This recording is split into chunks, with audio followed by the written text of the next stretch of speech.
سلام و درود خدمت همه شما دوستان گرامی. دوستا تازه وارد شهر هرات شدیم.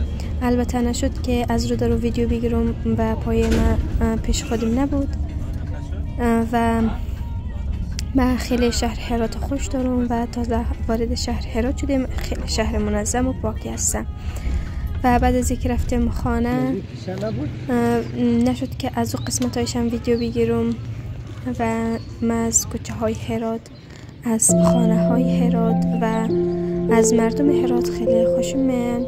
البته لهجهشون یکم سخت است، نمیفهمم زیادشم و اگه بفهمم باز گفته نمیتونم.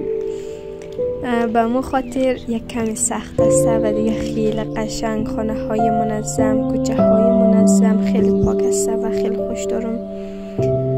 و طرف شار رئیسیم خو و با ما همراه باشین که با هم یک جا بریم شار یک سعی کنیم که چه قسم جای است. شلوغه اما خوبه، تا نسبت به کابل و دیگه ولایت های افغانستان خوبتره، اما خیلی منظم تر نسبت به دیگه ولایت های افغانستان و من خودم خیلی همه شار هرات خوش دارم.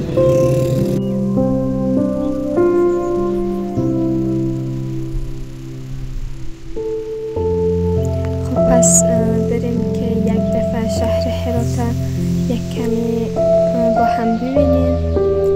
خیلی منظم است. طرف شار میریم و سعی کنیم که چه ساختمان‌های، چه خانه‌های، چه چیزای دشارشان مثلا پیدا میشه است، بریم با هم یک تماشایی کنیم و بعدش تا آخر برنامه با ما باشین. البته زیاد نشد که خودم رو در روی دوربین حاضر شدم و ویدیو بگیرم، چون یکم شرایطش نبود و مخاطر کم کم که ویدیو گرفتم باز براتون گفتم و رفتیم شار. از اینجا رفتیم خانه. قبل از خانه بریم یک کمی جایا رو رفتیم دیدیم و بعدش خانه رفتیم. البته چند تا شیریم برای شما دوستان عزیز آماده کردم. امیدوار هستم که این برنامه را تا آخر با ما همراه باشید و بیننده شعر باشید. البته شعر در این ویدیو نمود، شعر را امتداد آماده گرفتم. قشنگ، شعر خیلی قشنگی است. باز در برنامه بعدی انشالله میگذارم.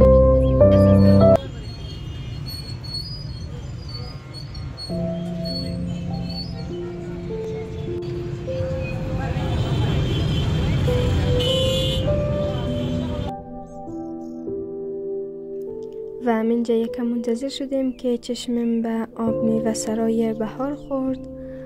واقعا میوه های خیلی قشنگ و مهمتری که خیلی منظم چیده بودن و واقعا خوشمزه بود و خیلی قشنگ میوه های تازه داشتند و آب میوه خیلی مزه‌دار جور میکردن، خیلی مزه‌دار و جای خیلی خوبی است. البته خیلی شلوغ است اینجا دشار و ما یک کم چون کار داشتیم نشد که داخل برم و براتون ویدیو بگیرم و مخاطر از بیرون یک ویدیو گرفتم تا ای که شما ببینین آب میوه سرای بهار را.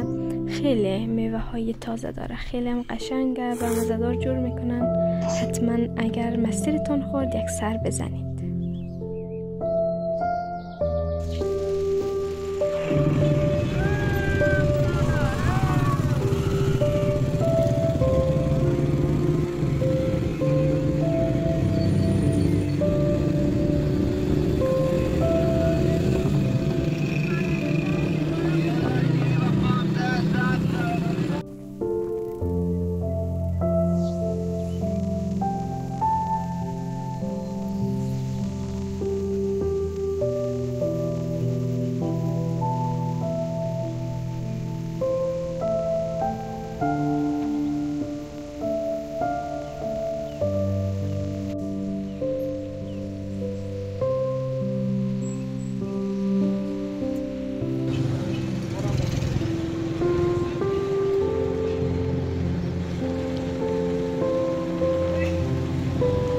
و قبل از اینکه خانه بیاییم یک آیس کریم مزه‌دارم خوردیم.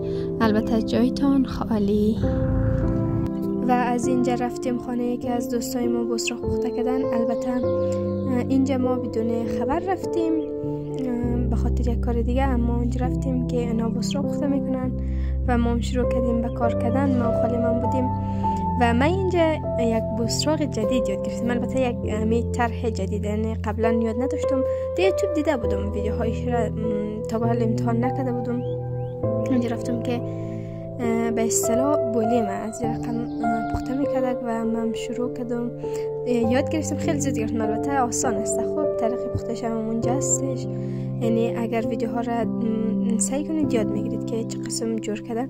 خیلی آسان بود و این بسراق نسبت به بسراقایی که ما خودمون همیشه میتو پخته میکنیم شکلش یه خیلی قشنگ تر بود. خب سعی کنید اول دفعه که چیز امی به اصطلاح زبان خود ما، لهجه خود ما زوله که اوار میکنیم و بعدش با چاقو خط میزنیم، فرق نمیکنه خطش ده حساب نسته و بعد از ما بین تو جمع میکنیم و بعد از بینش بیرون میکنیم. این خلاصه نمیفهمم چرا قسم بگویم، ولی خیلی قشنگ شکلش خیلی قشنگ جور میشه و خیلی در چشم مثلا خیلی زود دیده میشه و شکل خیلی منظمی داره. و تشکر میکنم که تا این قسمت برنامه با ما همراه بودین. خدا یارتان.